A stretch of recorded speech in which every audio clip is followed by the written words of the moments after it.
Okay, let's go to the word of God. கர்த்தருடைய வார்த்தையை நாம் கேட்கலாம்.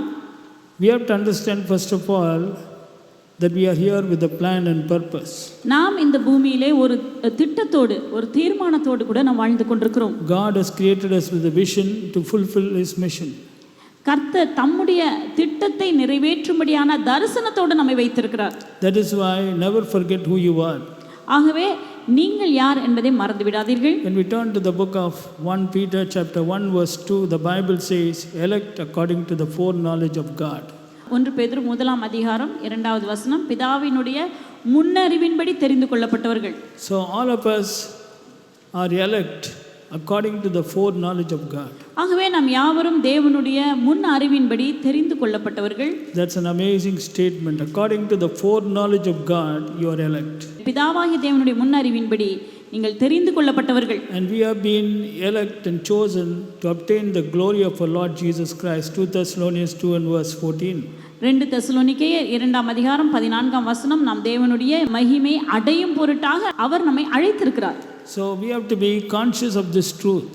இந்த உண்மையை நம்முடைய மனதிலே தங்கி இருக்க வேண்டும். And God expects to live according to a particular pattern.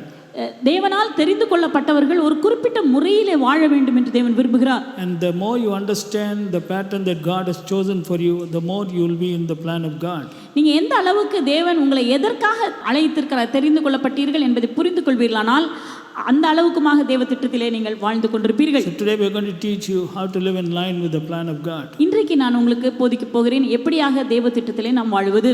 Go to the book of 1 Chronicles chapter 16 and verse 12. 1 நாளாகமம் 16 அதிகாரம் 12 வசனம்.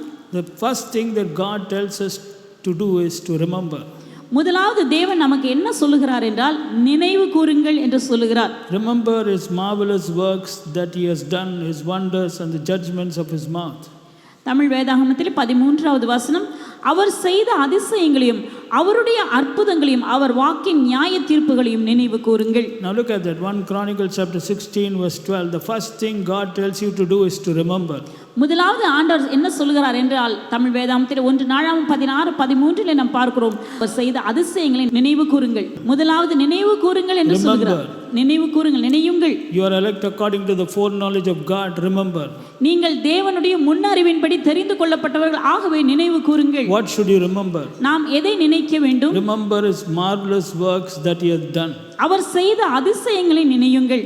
Now listen very carefully. The Bible doesn't say remember his marvelous works that he has spoken, remember his marvelous works that he has done. தேவன் பேசின பெரிய காரியங்கள் என்று வசனம் சொல்லவில்லை, தேவன் செய்த அதிசயமான காரியங்களை நினைவு கூறுங்கள். His wonders which he has done. அவர் செய்ததான அற்புதங்களை நினைவு கூறுங்கள். Now very clearly the Bible is revealing that God is a God of action. வெகு தெளிவாக வேதம் சொல்கிறது நம்முடைய தேவன் கிரியை செய்கிற செயல்படுகிறதான தேவன். And that is why he does marvelous works and wonders. ஆகவேதான் அவர் அதிசயங்களையும் அற்புதங்களையும் செய்கிறார். And the term used is marvelous works. வசனம் என்ன சொல்கிறது என்றால் அவர் செய்ததான அதிசயமான கிரியைகள். Marvelous works are those which make us to marvel.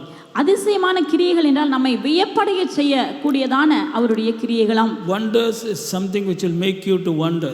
அது வியப்படைய செய்யக்கூடிய, அதாவது அற்புதங்கள் என்பது நம்மை திகைக்க வைக்கிறது, இல்லாவிட்டால் வியப்படைய செய்கிற காரியங்களாம். So very clearly we have to remember that God is a God who does not do ordinary works, but he does marvels and wonders. ஆகவே நம்முடைய தேவன் சாதாரணமான காரியங்களை செய்கிறவர் அல்ல, அதிசயங்களை பெரிய காரியங்களை செய்கிற தேவன் நம்முடைய தேவன். And we have to remember.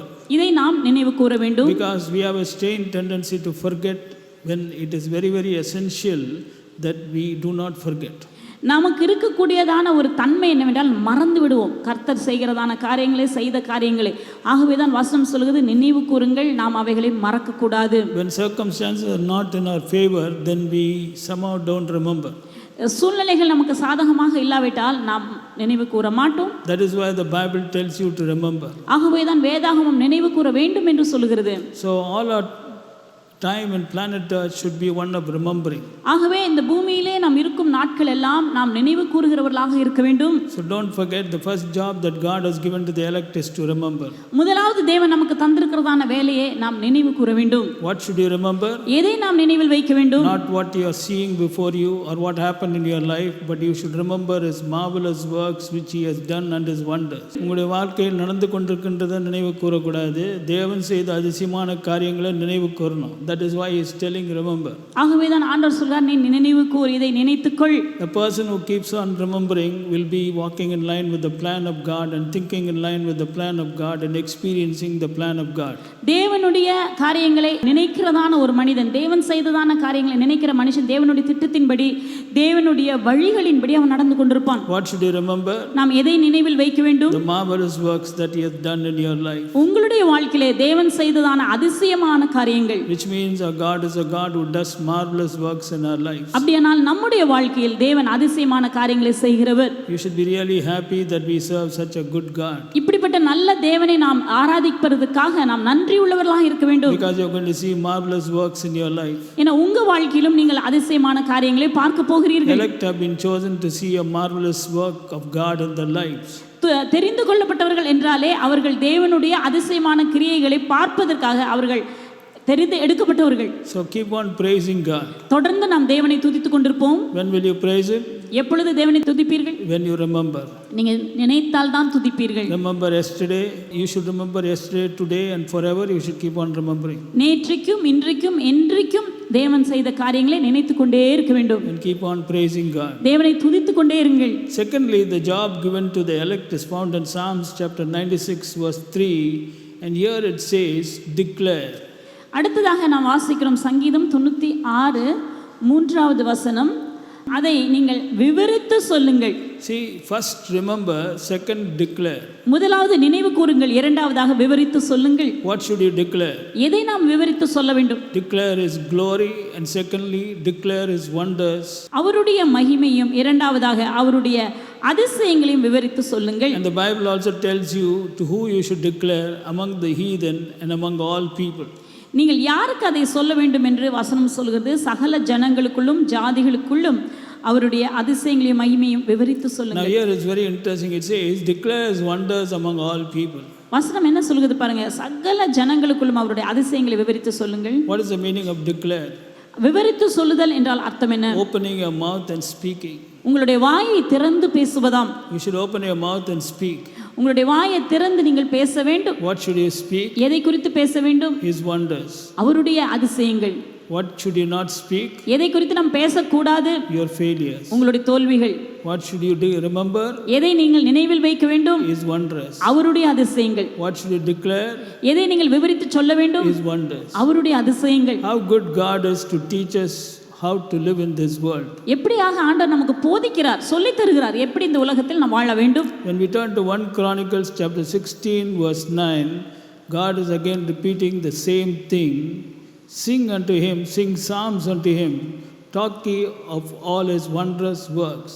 1 நாளாகமம் 16ஆம் அதிகாரம் 9வது வசனத்திலே பார்க்கிறோம், அவரை பாடி அவரை கீர்த்தனம் பண்ணி அவருடைய அதிசயங்களை எல்லாம் தியானித்து பேசுங்கள். See, talk ye of all His wondrous works. அவருடைய அதிசயங்களை எல்லாம் தியானித்து பேசுங்கள். So God is looking for a church who will only speak the words that God wants you to speak. தேவன் இப்படிப்பட்டதான ஒரு சபையை ஆண்டவர் தேடுகிறார், இல்லாவிட்டால் உருவாக்குகிறார். அவருடைய அதிசயங்களை மாத்திரம் பேசுகிற, விவரித்து சொல்லுகிற, தியானிக்கிறதான அப்படிப்பட்ட ஒரு சபையை தேவன் உருவாக்குகிறார். A church where people are only speaking one thing, the thing that they are speaking is His wondrous works. இந்த சபையானது எப்படி இருக்கிறது என்றால் ஒரே காரியத்தை குறித்து தான் பேசுகிறார்கள். என்ன பேசுகிறார்கள்? தேவன் செய்ததான அதிசயங்கள், அவருடைய அதிசயமான காரியங்கள், இவைகளே தியானிக்கிறார்கள், பேசுகிறார்கள். They have no time for other words. மற்ற வார்த்தைகளுக்கு நேரமே இல்லை. Because only when you have time you will speak all kinds of words. நீங்க நேரம் இருந்தா தானே மற்றவைகளை குறித்து பேசுவீர்கள். But if you don't have time, then you will be speaking only the words that God wants you to speak. நேரமே இல்லாவிட்டால் ஆண்டவர் என்ன விரும்புகிறாரோ அதை தான் நீங்க பேசுவீங்க. So God is looking for a people whom He calls as elect according to the foreknowledge of God. He says, talk ye of all my wondrous works. தேவனால் முன் குறிக்கப்பட்ட தெரிந்து கொள்ளப்பட்டதான நபர்களாகிய நாம் ஒவ்வொருவரும் நாம் என்ன பேச வேண்டும் என்றால் அவருடைய அதிசயங்களை குறித்து தியானித்து பேச வேண்டும். What should he speak? எதை குறித்து நாம் பேச வேண்டும்? His wondrous works. அவருடைய அதிசயமான கிரியைகள். What God has done. தேவன் செய்ததான காரியங்கள். What God is going to do. தேவன் செய்ய போகிறதான காரியங்கள். What God did for Abraham, Isaac and Jacob and his people. தேவன் ஆபிரகாமுக்கும் ஈசாக்குக்கும் யாக்கோபுக்கும் அவருடைய ஜனங்களுக்கும் செய்ததான காரியங்களை குறித்து பேச வேண்டும். What God has done for your children. உங்களுடைய பிள்ளைகளுக்காக அவர் செய்த காரியங்கள். What God has done for you. உங்களுக்கு தேவன் செய்ததான காரியங்கள். How many things God has done for you. உங்களுக்காக தேவன் எவ்வளவு காரியங்களை செய்திருக்கிறார். How many wondrous works he has done for you. உங்களுடைய வாழ்க்கையிலே தேவன் எத்தனையான அதிசயமான காரியங்களை செய்திருக்கிறார். In fact, you were marvelously and wonderfully made. வசனம் என்ன சொல்கிறதுனால் நான் ஆச்சரிய பிரகாரமாக அதிசயமாக நான் உண்டாக்கப்பட்டேன். In fact, the way that you came out of your mother's womb, that itself is a wondrous work. நீங்க தாயின் கருவிலிருந்து வெளியில வந்தீங்க பாருங்க, அதுவே ஆச்சரியமான காரியமாம். You came without any part of your organ being damaged, every part perfect in the way that God created. That is a mighty wondrous work, brother. தேவன் உங்களுடைய உறுப்புகளிலே ஒன்றும் பிழை இல்லாமல் பிரச்சனைகள் இல்லாமல் அழிந்து போகாமல் நீங்க வெளியில வந்தீங்க பாருங்க, அதுவே ஆச்சரியமாம். How many children are born with defects? எத்தனை குழந்தைகள் பிறக்கும் பொழுதே பிரச்சனைகளோடு குறைவுகளோடு பிறக்கிறார்கள். But the way you are born itself was a wonder. Why don't you speak about that? That's what God is telling. நீங்க பிறந்ததே ஒரு ஆச்சரியம், நீங்க பிறந்ததே ஒரு அதிசயம். ஏன் நீங்க அதை குறித்து பேசக்கூடாது? அதை தான் ஆண்டவர் சொல்றார், பேசு. And when you were growing, you were a small child, anything could have happened to the child, nothing happened. You were perfect, everything went on supernaturally. God protected each and every organ of your body, and you have grown until this time. God has been protecting you. Don't you think that's a wondrous work? And God says, declare my wondrous works. நீங்க வளர்ந்து சிறு பிள்ளையாக இருந்து சிறு பிராயத்திலே நீங்கள் வளரும்போது என்னென்ன காரியங்கள் நடந்திருக்க கூடும், ஆனால் ஒரு ஆபத்தும் நேரிடாமல் கர்த்தர் உங்களை பத்திரமாய் பாதுகாத்து உங்களை இதுவரைக்கும் நன்மையோடு நல்ல சரீர சுகத்தோடு நல்ல உறுப்புகளோடு கூட எந்த விதமான உறுப்புகளிலே பிரச்சனை இல்லாமல் ஆண்டவர் நடத்தி கொண்டு வந்திருக்கிறாரே, இது ஆச்சரியமான காரியம் அல்லவா? இவைகளை நீங்கள் குறித்து தியானித்து பேசுங்கள். Why did God do that? Because you were born with a vision. ஏன் ஆண்டவர் சொல்லுகிறார் என்றால் நீங்கள் ஒரு தீர்மானத்தோடு வாழ்ந்து கொண்டிருக்கிறீர்கள். God preserved you because you are the elect according to the foreknowledge of God. கர்த்தர் உங்களை பாதுகாத்தார், ஏனெனில் நீங்கள் பிதாவாகிய தேவனுடைய முன் அறிவின்படி தெரிந்து கொள்ளப்பட்டவர்கள். So talk of all his wondrous works. ஆகவே அவருடைய அதிசயமான கிரியைகளை குறித்து தியானித்து பேசுங்கள். Thirdly, go to Psalms chapter 136 verse 4. To him who alone doeth great wonders, for his mercy endureth forever. மூன்றாவதாக நாம் பார்க்கிறோம் சங்கீதம் 136 4வது வசனம். ஒருவராய் பெரிய அதிசயங்களை செய்கிறவரை துதியுங்கள், அவர் கிருபை அவருடைய இரக்கம் என்றும் உள்ளது. Thirdly, we have to understand. மூன்றாவதாக நாம் புரிந்து கொள்ள வேண்டும். Now the English Bible makes it very clear. Look at this. To him who alone doeth great wonders, for ஒருவராய் பெரிய அதிசயங்களை செய்கிறவரை துதியுங்கள், ஏனெனில் ஆங்கில வேதாந்தத்தில் அந்த ஏனெனில் என்கிற அந்த வார்த்தையானது இருக்கிறது. ஏனெனில் அவருடைய இரக்கம் என்றும் உள்ளது. Why does he do great wonders? ஏன் அவர் பெரிய அதிசயங்களை செய்கிறார்? For. ஏனெனில். See, you got it? Why does he do great wonders? ஏன் தேவன் பெரிய அதிசயங்களை செய்கிறார்? For.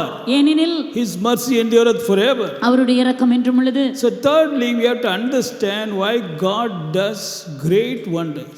ஏன் தேவன் பெரிய அதிசயங்களை செய்கிறார் என்பதை நாம் புரிந்து கொள்ள வேண்டும். இது மூன்றாவது காரியமாம். What does he do?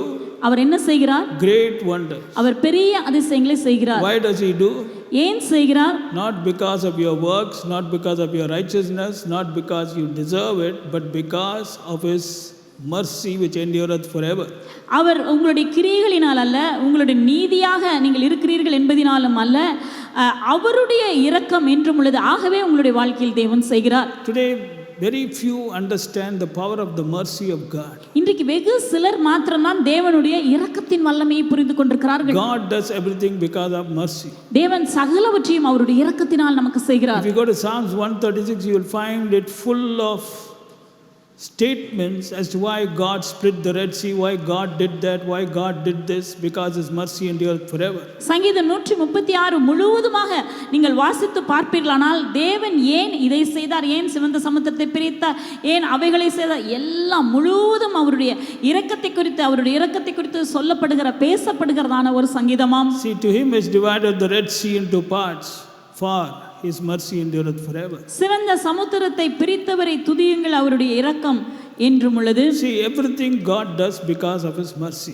சகலமவற்றையும் தேவன் அவருடைய இரக்கத்தினாலே நமக்கு செய்கிறார். So 3 things. Number 1, we should remember. Number 2, declare. Number 3, understand. 3 காரியங்கள். முதலாவது அவருடைய அதிசயங்களை நினைவு கூற வேண்டும். இரண்டாவதாக அதை குறித்து தியானித்து பேச வேண்டும். மூன்றாவதாக அதை குறித்து நாம் சிந்திக்க வேண்டும். அதை குறித்து புரிந்திருக்க வேண்டும். Then only you will see the power of God in your life. அப்பொழுதுதான் தேவனுடைய வல்லமை உங்க வாழ்க்கையில நீங்க பார்க்க முடியும். Actually, there is a formula which teaches you how to experience the power of God in your day-to-day life. அனுதின அன்றாட வாழ்க்கையிலே கர்த்தருடைய வல்லமை உங்க வாழ்க்கையில எப்படி பார்ப்பது என்பதற்கான அருமையான சூத்திரம் இது. Remember, declare, understand. நினைவு கூறுங்கள், விவரித்து சொல்லுங்கள், புரிந்து கொள்ளுங்கள். In fact, you can put it like this: remember, declare, understand. இப்படி நம்ம சொல்லலாம். நினைவு கூறுங்கள், விவரித்து சொல்லுங்கள், புரிந்து கொள்ளுங்கள். What should you understand? எதை நாம் புரிந்து கொள்ள வேண்டும்? What should you remember? எதை நீங்கள் நினைவு கூற வேண்டும்? What should you declare? எதை விவரித்து சொல்ல வேண்டும்? His marvelous works. அவருடைய அதிசயமான கிரியைகள். His wonders. அவருடைய அதிசயங்கள். Why does He do them? ஏன் அவைகளை தேவன் செய்கிறார்? Because His mercy endureth forever. அவருடைய இரக்கம் என்றும் உள்ளது. So all the elect of God should understand the power of God's mercy. தேவனால் தெரிந்து கொள்ளப்பட்ட நீங்கள் ஒவ்வொருவரும் தேவனுடைய இரக்கத்தின் வல்லமையை புரிந்து கொள்ளுங்கள். You know why you are not consumed? Because His mercy. ஏன் நீங்கள் நிர்மூலமாகவில்லை? அவருடைய இரக்கம். Lamentation 3 verse 22 says, it is of the Lord's mercies that we are not consumed. புலம்பல் 3ஆம் அதிகாரம் 22ஆம் வசனம் சொல்கிறது, நாம் நிர்மூலமாகாமல் இருப்பது அவருடைய சுத்த கிருபையே, இரக்கமாம். Now the English Bible very clearly says mercy. ஆங்கில வேதாந்தத்திலே mercy அப்படியானால் இரக்கம் என்று சொல்லப்பட்டுள்ளது. Everything God does because of mercy. சகலவற்றையும் தேவன் அவருடைய இரக்கத்தினாலே செய்கிறார். So you need not be afraid. ஆகவே நீங்க பயப்படவே தேவையில்லை. If it was because of your works, then you should be afraid. உங்க கிரியைகளினால் இருக்கும் என்றால் நீங்கள் பயப்பட வேண்டும். It is because of what you have done 1 2 3, then you should be afraid. நீங்க செய்த 1 2 3 காரியங்கள் என்றால் நீங்க பயப்படலாம். Maybe I have not done, it may not happen. ஒருவேளை நான் இந்த காரியங்களை செய்யலையே அதனால எனக்கு நடக்கலன்னு நீங்க யோசிக்கலாம். அப்படிதான் யோசனை வரும். If it was because of some other reason. வேறே காரணங்களாக இருந்தால் அப்படிதான் நமக்கு யோசனைகள் வரும். But it's because of the Lord's mercies. இது எல்லாமே தேவனுடைய இரக்கத்தினால் இருக்கிறதுனால. So we should be thankful to God and understand the power of God's mercy. தேவனுடைய இரக்கம் எவ்வளவு பெரியது என்பதை நாம் புரிந்து கொண்டு தேவனுக்கு நாம் நன்றி உள்ளவர்களாக இருப்போம். Now we are going to teach you from the Bible about a man who understood the power of God's mercy and received a wonder from God.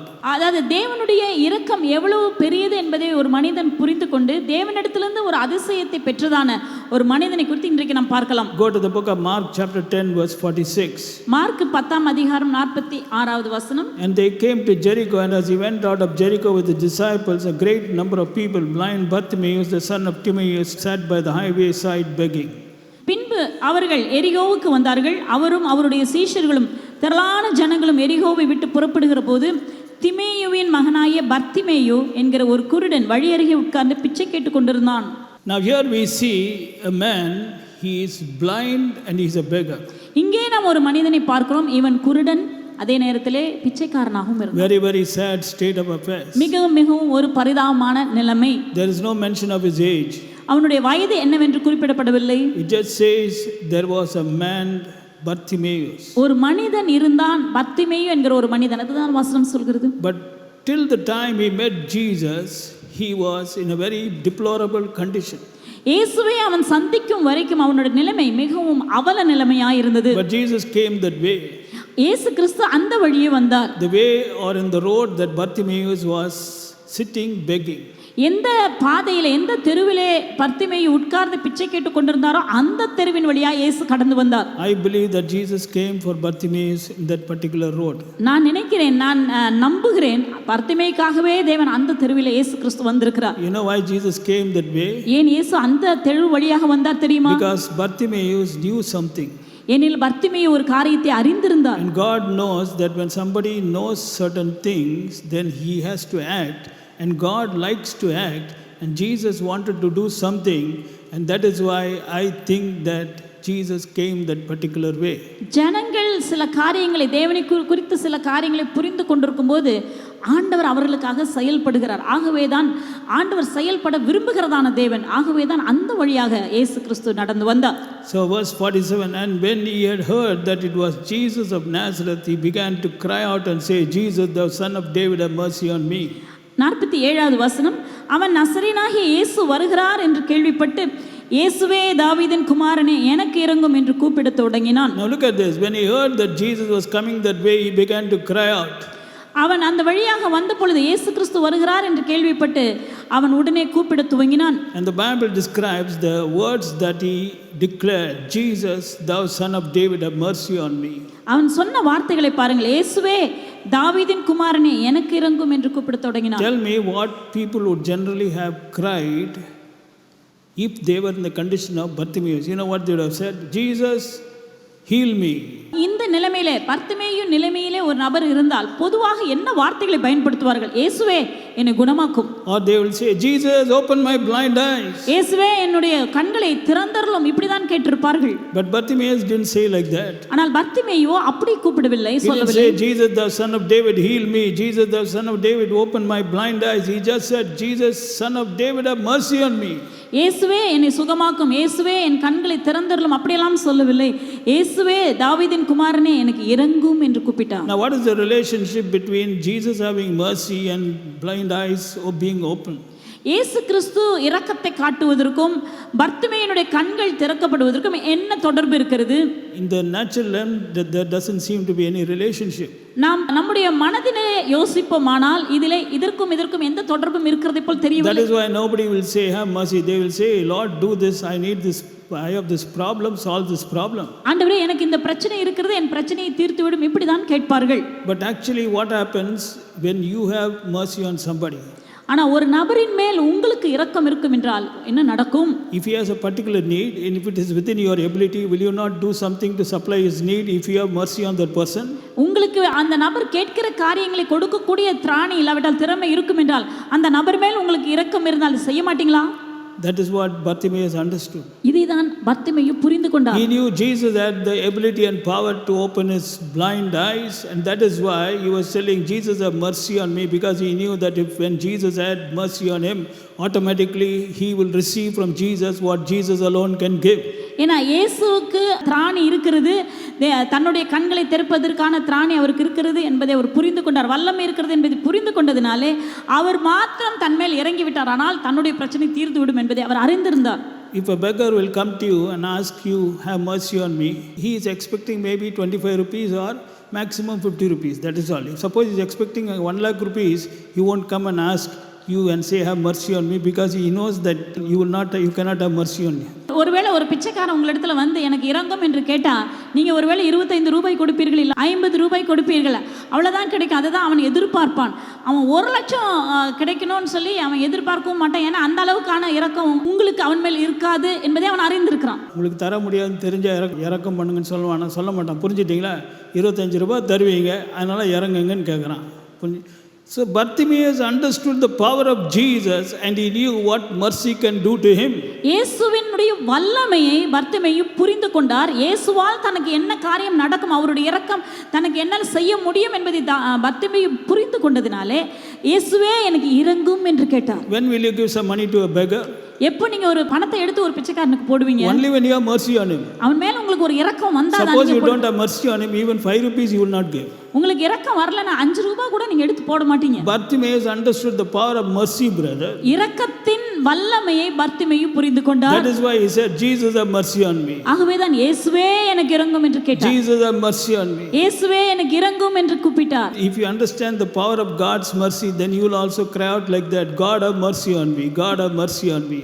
தேவனுடைய இரக்கத்தின் முக்கியத்துவத்தை நீங்கள் புரிந்து கொள்வீர்களானால், வல்லமையை புரிந்து கொள்வீர்களானால் நீங்களும் கேட்பீர்கள், ஆண்டவரே எனக்கு இரங்கும், ஆண்டவரே எனக்கு இரங்கும் என்று கேட்பீர்கள். Because when God has mercy on you, he will give. ஏனா ஆண்டவர் உங்கள் மேல் இரக்கம் வைத்திருக்கிறதினால் உங்களுக்கு தருகிறார். Do you know that?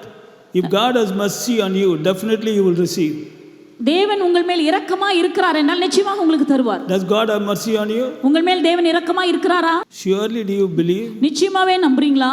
Then why are you doubting? அப்படியானால் ஏன் சந்தேகிக்கிறீர்கள்? If a beggar knows that you have mercy on him, he is 100% sure of receiving 5 rupees or 20 rupees something. ஒரு பிச்சைக்காரன் உங்களிடத்துல வந்து கேட்கும்போது உங்களுக்கு அவன் மேல் இரக்கம் இருக்கிறது என்பதை அவன் புரிந்து கொள்வானா? நிச்சயமா 5 ரூபாயாவது கிடைக்கும்னு ஒரு நம்பிக்கையோடு இருப்பான். Is it clear? புரியுதா உங்களுக்கு? He will have no doubts because he knows at least 5 rupees he'll get. எப்படியாவது ஒரு 5 ரூபாயாவது இவர் தந்துருவார்ன்ற ஒரு எதிர்பார்ப்பு அவருக்குள் இருக்கும். So Bartimaeus understood that, brother. Bartimaeus அப்படியாக விளங்கிக் கொண்டார். He knew that if Jesus had mercy on him, he will receive what he has.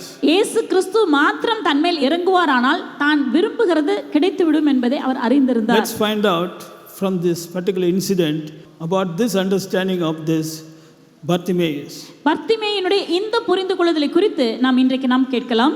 Now the moment he spoke out these words, immediately resistance and opposition broke out. இந்த வார்த்தைகளை பர்த்திமேயு பேசின உடனே எதிர்ப்புகளும் தடைகளும் உடனே தெரிக்க ஆரம்பித்தது. Not from those who were not with Jesus, but from those who were with Jesus. இயேசுவோடு இல்லாதவர்களால் அல்ல, இயேசுவோடு இருந்தவர்களால். Go to verse 48. And many charged him that he should hold his peace.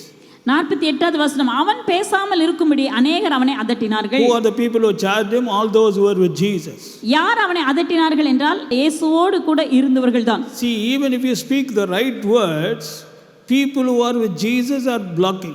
நீங்க சரியான வார்த்தைகளை பேசினால் கூட இயேசுவோடு இருக்கிறவர்களை தடுத்தார்கள். They are not seeing miracles, they won't allow you to see miracles also. அவர்களும் அற்புதங்களை பார்க்க மாட்டார்கள், நீங்களும் அற்புதங்களை பார்க்க அவர்கள் விட மாட்டார்கள். Many charged him.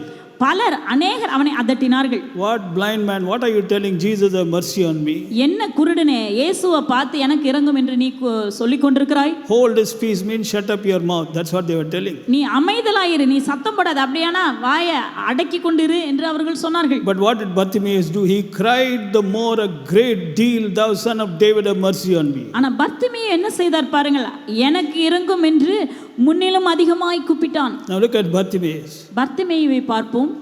At least if they had not uttered those words, he would have maintained the tempo which he was maintaining. But when they tried to block him, he increased the tempo.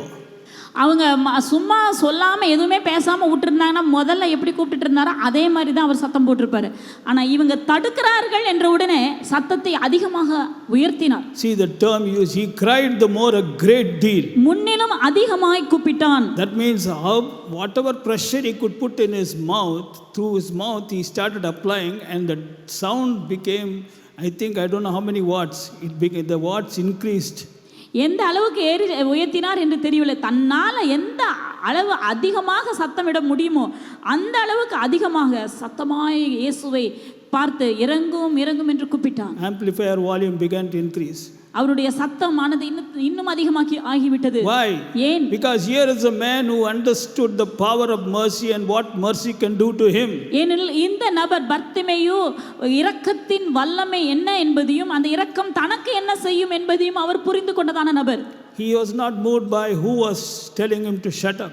யார் தன்னை அமைதலாக இருக்க சொல்கிறார்கள் அதெல்லாம் பொருட்படுத்தவில்லை. Oh, these people are with Jesus, they are listening to the words of Jesus, they are themselves telling me to shut up, I really should shut up. No, I don't care what they are doing. They may be with Jesus or they may not be with Jesus. I know the power of God's compassion. I am not going to let go. And this was his understanding which made him increase his volume.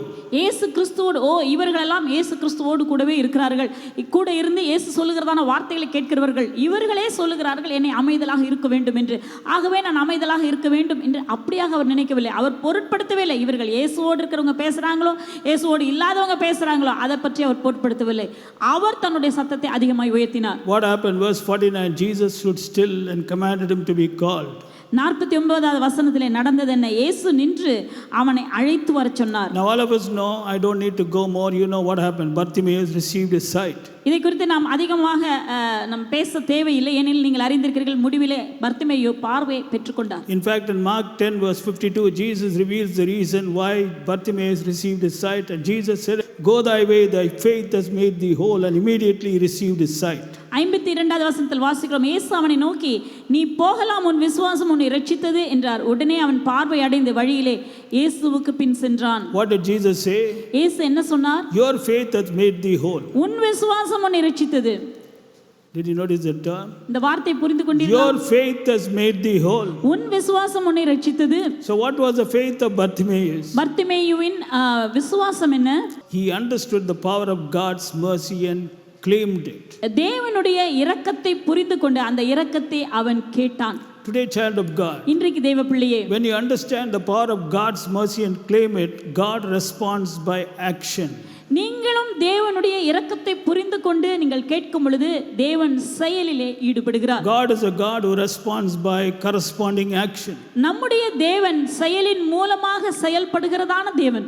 For his mercy endureth forever. அவருடைய இரக்கம் என்றும் உள்ளது. Who doth great wonders, for his mercy endureth forever. ஒருவராய் பெரிய காரியங்களை செய்கிறதான தேவனை துதியுங்கள், அவருடைய இரக்கம் என்றும் உள்ளது. That is why we should never forget God's mercy. We should remember it, we should declare it, and we should always be thanking him for his mercy. ஆகவேதான் தேவனுடைய இரக்கங்களை நாம் ஒருபோதும் மறவாமல் தேவனுடைய இரக்கங்களை நினைவு கூற வேண்டும், அதை குறித்து விவரித்து சொல்ல வேண்டும், தேவனுடைய இரக்கங்களை புரிந்து கொள்ள வேண்டும். Will God open the eyes of Bartimaeus only, or will he also open your eyes? பர்த்திமேயுடைய கண்களை மாத்திரம்தான் தேவன் திறப்பாரா, இல்லாவிட்டால் உங்கள் கண்களையும் தேவன் திறப்பாரா? Or maybe you think my eyes are perfectly open, I don't need my eyes to open. இல்லாவிட்டால் நீங்க இப்படி நினைக்கிறீங்களா, என்னுடைய கண்களாம் நல்லா தான் தெரியுது, எனக்கு இயேசு திறக்கலாம் தேவையில்லை. So if you feel that your eyes are perfectly open, God cannot open your eyes. But if you feel that my eyes are not perfectly open, Lord, I need open my eyes, have mercy on me, I'm sure that God will open your eyes. நீ என் கண்ணு நல்லா தெரியுது எனக்கு, அதனால ஆண்டவர் எதுவும் எனக்கு செய்ய தேவையில்லைன்னா ஆண்டவர் ஒன்றும் செய்ய போவதில்லை. ஆனால் ஆண்டவரே எனக்கு தேவை, ஆண்டவரே என் கண்களை திறந்தருளும் என்று நீங்கள் கேட்பீர்களானால் கர்த்தர் உங்கள் கண்களை திறப்பார். Bartimaeus was physically blind. Today many believers are spiritually blind. பர்த்திமேயுவினுடைய சரீர பிரகாரமான கண்களை குருடாக இருந்தது, ஆனால் இன்றைக்கு அநேக விசுவாசிகளின் ஆவிக்குரிய கண்கள் குருடாக இருக்கிறது. They think they are not blind. That's a big problem. ஆனால் அவங்க நினைச்சுக்கிறது என்ன தெரியுமா, நாங்கெல்லாம் குருடர்கள் அல்ல என்று எண்ணிக்கொண்டிருக்கிறார்கள். But Bartimaeus knew he was blind because of what was happening in his life. But many believers, many things happen in their life, but yet they are not aware why it is happening. Bartimaeus தான் குருடன் என்பதை புரிந்து கொண்டான், ஆகவே அவன் கேட்டான். ஆனால் விசுவாசிகளில் அநேக காரியங்கள் நடந்தும் அவர்கள் தாங்கள் அறியாமல் இருக்கிறோம் என்பதை அறியாமல் இருக்கிறார்கள். பார்க்காமல் இருக்கிறோம், பிரச்சனை இருக்குது என்பதை அறியாமல் அப்படியே நல்லா இருக்கும் நினச்சிட்டே இருக்காங்க. Then why these things are happening, that also they can't explain. ஏன் இப்படிப்பட்ட காரியங்கள் நடக்கிறது, அதுக்கும் அவர்களுக்கு பதில் இல்லை. Today, child of God, இன்றைக்கு தேவ பிள்ளைகளே, whatever may be your position, God responds to his mercy. உங்களுடைய நிலைமை எப்படிப்பட்டதாக இருந்தாலும் தேவன் இரக்கத்தின் தேவன், இரக்கத்தை மூலமாக இரக்கத்தின் நிமித்தம் செயல்படுகிற தேவன். This is something we should never forget. இதை நாம் மறக்க கூடாது. That's why you should keep on praising the Lord. ஆகவே தான் தேவனை தொடர்ந்து துதியுங்கள். Thank you Lord because your mercy faileth not. ஆண்டவரே உம்முடைய இரக்கங்களுக்கு முடிவில்லை ஆண்டவரே. Thank you Lord, I am so happy your mercy will not fail. ஆண்டவரே நான் உமக்கு மிகவும் நன்றி உள்ளவனாக இருக்கிறேன், ஏனெனில் உம்முடைய இரக்கங்களுக்கு முடிவில்லை. I am not concerned about what's happening. என்ன நடக்கிறது என்பதை குறித்து நான் பொருட்படுத்தவில்லை. If Bartimaeus were to be concerned about his condition, then he would never have cried out. Bartimaeus மாத்திரம் தன்னுடைய வாழ்க்கை எப்படி இருக்கிறது என்பதை அதையே நினைத்துக் கொண்டிருப்பார், ஆனால் தேவனை நோக்கி கூப்பிட்டிருக்க மாட்டார். But I'm sure you are better than Bartimaeus. நீங்க எல்லாருமே பர்த்திமேயை விட மிகவும் மேலான நிலைமையில தான் இருக்கிறீங்க. Because he was not only blind but he was in the roadside and he was a beggar. Bartimaeus குருடன் மாத்திரமல்ல, தெருவின் ஓரத்திலே இருந்து பிச்சை எடுத்துக்கொண்டிருந்த நபர். Very very sad condition. மிகவும் மிகவும் பரிதாபமான நிலைமையாம். But he received a miracle. அவர் ஒரு அற்புதத்தை தேவனிடத்திலிருந்து பெற்றார். You also are going to receive a miracle. நீங்களும் அற்புதத்தை தேவனிடத்திலிருந்து பெற If போகிறீர்கள். you follow these three things, remember his wonders, declare his wonders, understand why he does wonders. ஏன் தேவன் அதாவது அவருடைய நினைவு அதிசயங்களை நினைவு கூறுங்கள், அவருடைய அதிசயமான கிரியைகளை குறித்து விவரித்து சொல்லுங்கள், ஏன் தேவன் அதிசயங்களை செய்கிறார் என்பதை புரிந்து கொள்ளுங்கள். You know, the apostolic church was a church which understood the nature of God. இந்த அப்போஸ்தல சபையானது தேவனுடைய தன்மையை புரிந்து கொண்ட சபையாகும். So they prayed in the way that God desired that they should pray. எப்படி தேவன் ஜெபிக்க வேண்டும் என்று எதிர்பார்க்கிறாரோ அப்படி ஜெபித்தார்கள். Because they were with Jesus. ஏன் அவர்கள் இயேசுவோடு இருந்தவர்கள். For 3 years, 3.5 years they were with Jesus. 3.5 வருஷங்கள் இயேசு கிறிஸ்துவோடு கூட இருந்திருக்கிறார்கள். So now Jesus is not there. இயேசு எடுத்துக்கொள்ளப்பட்டவர் அவர்களோடு இல்லை. Now they are praying. அவர்கள் ஜெபித்தார்கள். They are alone in this world. அவர்கள் தனித்து விடப்பட்டு இந்த பூமியிலே ஜெபித்துக் கொண்டிருந்தார்கள். And the Bible declares what they prayed in Acts chapter 4 verse 30. அப்போஸ்தலர் 4 அதிகாரம் 30வது வசனத்திலே நாம் வாசிக்கிறோம். You know what they prayed? அவர்கள் என்ன ஜெபித்தார்கள்? By stretching forth thine hand to heal, and that signs and wonders may be done by the name of thy holy child Jesus. உம்முடைய கரத்தை நீட்டி இயேசுவின் நாமத்தினாலே அடையாளங்களும் அற்புதங்களும் நடக்கும்படி செய்து பிணியாளிகளை குணமாக்கும்படி உம்முடைய கரத்தை நீட்டி உம்முடைய ஊழியக்காரர் உம்முடைய வசனத்தை முழு தைரியத்தோடும் சொல்லும்படி அவர்களுக்கு அனுக்கிரகம் செய்தருளும். Look at the prayer. This is part of the prayer. The prayer started. Look at this. By stretching forth your hand to heal, and that signs and wonders may be done by the name of thy holy child Jesus. உம்முடைய பரிசுத்த பிள்ளையாகிய இயேசுவின் நாமத்தினாலே அடையாளங்களும் அற்புதங்களும் நடக்கும்படி செய்து பிணியாளிகளை குணமாக்கும்படி உம்முடைய கரத்தை நீட்டியருளும். Now here they were asking God to stretch forth his hand. இங்கே தேவன் தன்னுடைய கரத்தை நீட்ட வேண்டும் என்று அவர்கள் ஜெபித்தார்கள். That's what they were praying. இதற்காகவே ஜெபித்தார்கள். Lord, stretch forth your hands to heal, and that signs and wonders may be done in the name of Jesus. ஆண்டவரே, உம்முடைய வல்லமையான கரத்தை நீட்டி உம்முடைய பரிசுத்த பிள்ளையாக இயேசு கிறிஸ்துவின் நாமத்தினால் அடையாளங்களும் அற்புதங்களும் நடக்கும்படி செய்தருளும். See, they were praying for God to do wonders. தேவன் அடையாளங்களை அற்புதங்களை செய்ய வேண்டும் என்று ஜெபித்தார்கள். They knew that God does wonders. தேவன் அற்புதங்களை செய்கிறவர் என்பதை அறிந்திருந்தார்கள். But they also knew that they had to pray. அதற்காக அவர்கள் ஜெபிக்க வேண்டும், அதையும் புரிந்திருந்தார்கள். Lord, stretch forth your hand, Lord. ஆண்டவரே, உம்முடைய கரத்தை நீட்டியருளும். We know that you want to show wonders. நீர் அதிசயங்களை செய்கிற தேவன் ஆண்டவரே. We know that you alone can do wonders. உம்மால் மாத்திரம்தான் அதிசயங்களை செய்ய முடியும் We ஆண்டவரே. want you to do signs and wonders. நீர் அடையாளங்களையும் அற்புதங்களையும் செய்தருளும் ஆண்டவரே. See, signs and wonders. அடையாளங்களும் அற்புதங்களும் Lord, do it, Lord. செய்தருளும் ஆண்டவரே. Do it, Lord. செய்தருளும் ஆண்டவரே. All the top apostles sitting there and praying. எல்லா மூத்த அப்போஸ்தலர்களும் அங்குதான் அமர்ந்திருந்தார்கள். That is why God responded to the prayers, and that is why the apostolic church, all of them in one accord. Brother, at that time there were not many churches, there was only one church. This was the main church going on. All of them were seated together, everybody making the same prayer. யாவரும் ஒன்றாக அமர்ந்திருந்தார்கள். அங்கே அந்த நாட்களில் பல சபைகள் கிடையாது, ஒரே சபைதான். ஒருமனப்பட்டு எல்லாரும் ஒரே காரியத்தை கேட்டார்கள், ஜெபித்தார்கள். This was the church, beginning church praying. All the apostles were there. எல்லா அப்போஸ்தலரும் ஒரு இடத்தில் கூடியிருந்தார்கள். All of them were filled with the Holy Ghost. அவர்கள் யாவரும் பரிசுத்த ஆவியினால் நிரப்பப்பட்டார்கள். All of them who were with Jesus. இயேசு கிறிஸ்துவோடு இருந்தவர்கள். Plus the disciples. அவரோடு கூட இருந்தவர்கள். அது மாத்திரமல்லாமல் இயேசுவின் சீஷர்கள் அங்கே இருந்தார்கள். Everybody were praying. எல்லாரும் ஜெபித்தார்கள். Lord, ஆண்டவரே, do Lord. செய்தருளும். Stretch forth your hand, Lord. உம்முடைய கரத்தை நீட்டும் ஆண்டவரே. Well, this is what today we need. We need God to stretch forth his hand. இதுதான் இன்றைக்கு நமக்கு தேவை. ஆண்டவர் தன்னுடைய கரத்தை நீட்ட வேண்டும். Don't think whether he'll stretch forth his hand or not. ஆண்டவர் நீட்டுவாரா நீட்ட மாட்டாரா அப்படி யோசிக்காதீங்க. Bible says he will stretch forth his hand. வசனம் சொல்லி இருக்கிறது அவர் தன்னுடைய கரத்தை நீட்டுவார் என்று. So we have to ask God to stretch forth his hand. ஆகவே நாம் தேவனிடத்தில் கேட்க வேண்டும், ஆண்டவரே உம்முடைய கரத்தை நீட்டியருளும். You know, when wonders begin to take place, then not only God's name will be glorified, but your life will also become exciting. தேவனுடைய அதாவது அதிசயங்களும் அடையாளங்களும் நடக்கும் பொழுது கர்த்தருடைய நாமம் மகிமைப்படுவது மாத்திரமல்ல, உங்களுடைய வாழ்க்கையிலும் அருமையான ஆச்சரியமான காரியங்கள் நடக்கும். What's the meaning of wonder? அற்புதங்கள் என்றால் அர்த்தம் என்ன? Wonder. அற்புதம் என்றால் என்ன? Wonder is something that baffles the human mind. அற்புதம் என்று சொல்லும்போது மனுஷனுடைய மனதை வியப்படைய செய்யக்கூடிய காரியமாம். It is a manifestation of something that the human mind struggles to understand. மனுஷனுடைய மனதுக்கு புரிந்து கொள்ள முடியாத காரியம்தான் அற்புதம். This thing cannot happen, but it will happen. இது நடக்க முடியாது, ஆனால் அதுதான் நடக்கும். That is what is the meaning of wonder. அதற்கு பெயர்தான் அற்புதம். Wonder is God in action.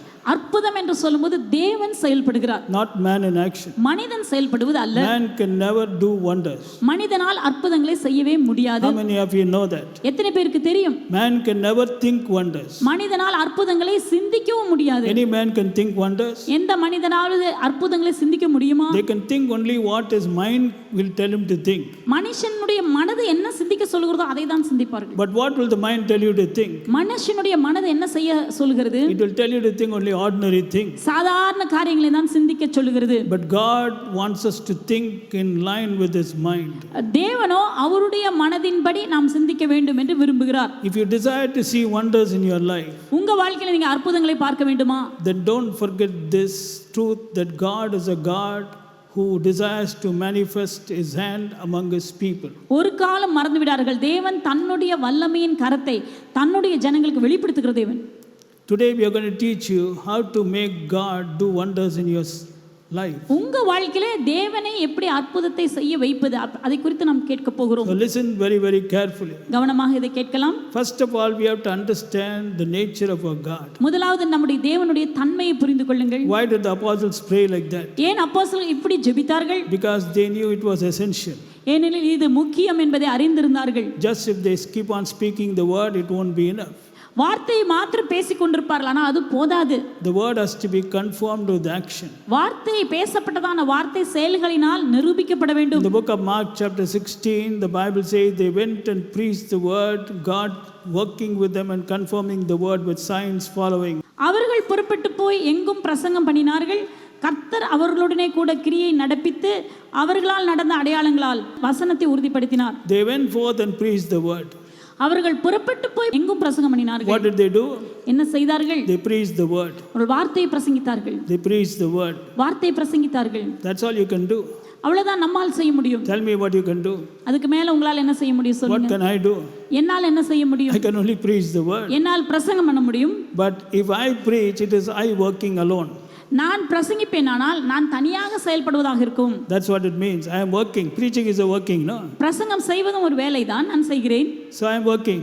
நான் பிரசங்கம் பண்ணுகிறேன். But if I work, that is of no use, because today what I need and what the people need is the Lord working. நான் வேலை செஞ்சா போதாது, அது வேஸ்ட்.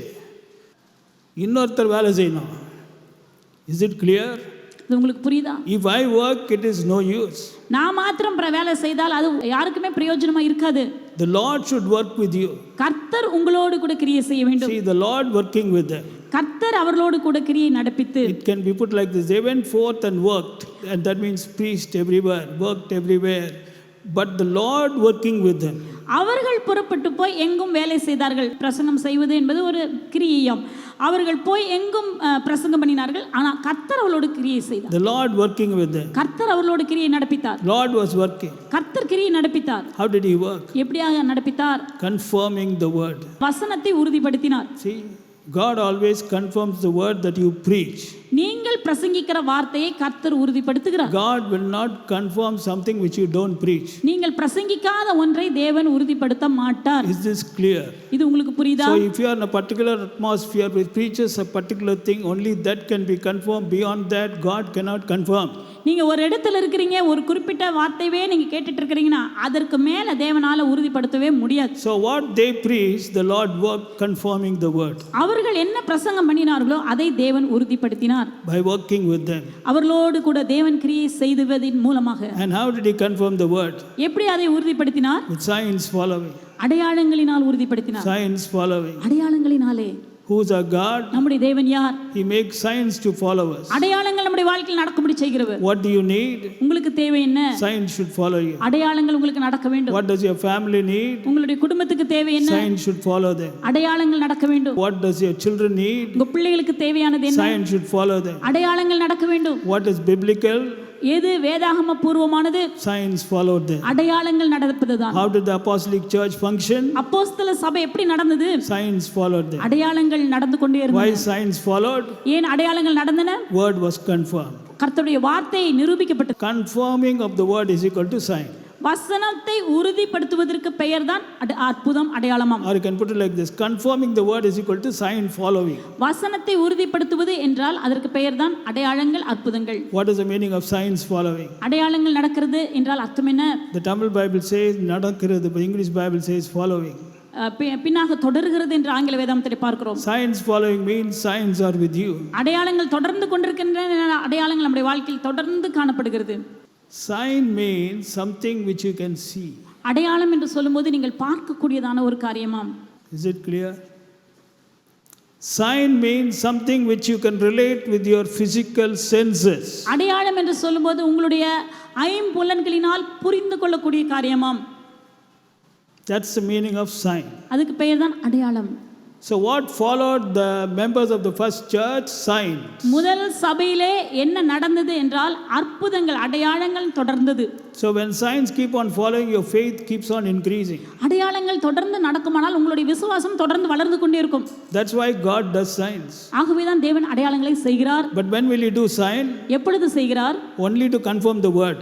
வார்த்தை உறுதிப்படுத்தும்படி செய்கிறார். So in a particular place, if they are going to speak a particular type of word, then that word only will be confirmed. And if that word does not relate to signs following, naturally there won't be any signs. ஒரு குறிப்பிட்ட இடத்திலே ஒரு குறிப்பிட்ட விதத்தில் தான் பேசுகிறார்கள் என்றால் அதற்கேற்ற போல தான் நடக்குமே அல்லாம அடையாளங்கள், அற்புதங்கள் நடக்காது.